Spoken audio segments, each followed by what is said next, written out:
S, ಬಾಗಲಕೋಟೆಯಲ್ಲಿ ಮತ್ತೆ ಉದ್ವಿಗ್ನ ವಾತಾವರಣ ಎದುರಾಗಿದೆ. ನವನಗರ ಮಸೀದಿ ಗೋಡೆ ಮೇಲೆ ಜೈ ಶ್ರೀರಾಮ್ ಅಂತ ಬರಹವನ್ನ ಬರೆಯಲಾಗಿದೆ. ಸೆಕ್ಟರ್ ನಂಬರ್ 44ರ ಮಹದ್ದೀಯಾ ಮಸೀದಿಯಲ್ಲಿ ನಡೆದಿರುವಂತಹ ಘಟನೆ ಇದು. ಮಸೀದಿಯ ಕಾಂಪೌಂಡ್ ಗೋಡೆ ಮೇಲೆ ಜೈ ಶ್ರೀರಾಮ್ ಎಂದು ಬರಹವನ್ನ ಬರೆಯಲಾಗಿದೆ. ಸ್ಥಳದಲ್ಲಿ ಕೆಲ ಕಾಲ ಬಿಗುವಿನ ವಾತಾವರಣ ಕೂಡ ನಿರ್ಮಾಣ ಆಗಿತ್ತು. ಸ್ಥಳಕ್ಕೆ ಭೇಟಿಯನ್ನ ನೀಡಿ ಪರಿಸ್ಥಿತಿಯನ್ನ ಪೊಲೀಸರು ನಿಯಂತ್ರಿಸಿದ್ದಾರೆ. ನವನಗರದಲ್ಲಿ ಪೊಲೀಸರ ಬಿಗಿ ಬಂದೋಬಸ್ತನ್ನ ಮಾಡಲಾಗಿದೆ. ಕಿಡಿಗೇಡಿಗಳ ವಿರುದ್ಧ ತನಿಖೆಯನ್ನ ಕೈಗೊಂಡಿದ್ದಾರೆ ಪೊಲೀಸರು. ಈಗಾಗಲೇ ಬಾಗಲಕೋಟೆ ಅನ್ನೋದು ಕೋಮು ಸಂಘರ್ಷಕ್ಕೆ ಉದ್ವಿಗ್ನ ಆಗಿತ್ತು. ಕಿಲ್ಲಾವಣಿಯಲ್ಲಿ ಫೆಬ್ರವರಿ 19ರಂದು ಶಿವಾಜಿ ಮೆರವಣಿಗೆ ವೇಳೆ ಕಲ್ಲು ತೂರಾಟ ಆಗಿತ್ತು. ಆಗ ಹಲವಾರು ದಿನಗಳವರೆಗೂ ಕೂಡ ಒಂದು ಬಾಗಲಕೋಟೆ ಅನ್ನೋದು ಬೂದಿ ಮುಚ್ಚಿದ ಕೆಂಡದಂತಿತ್ತು.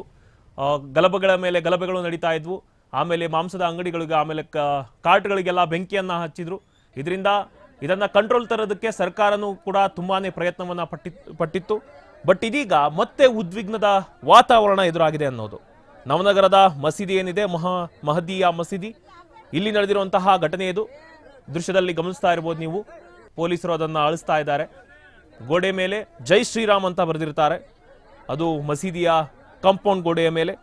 ಸೊ ಇದರಿಂದ ಸ್ಥಳದಲ್ಲಿ ಕೆಲ ಕಾಲ ಬಿಗುವಿನ ವಾತಾವರಣ ಕೂಡ ನಿರ್ಮಾಣವಾಗಿತ್ತು.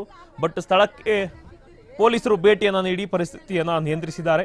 ನವನಗರದಲ್ಲಿ ಪೊಲೀಸರು ಬಿಗಿ ಬಂದೋಬಸ್ತನ್ನು ಕೂಡ ಕೊಟ್ಟಿದ್ದಾರೆ. ಕಿಡಿಗೇಡಿಗಳ ವಿರುದ್ಧ ತನಿಖೆಯನ್ನು ಕೂಡ ಈಗ ಪೊಲೀಸರು ಕೈಗೊಂಡಿದ್ದಾರೆ ಅನ್ನೋದು.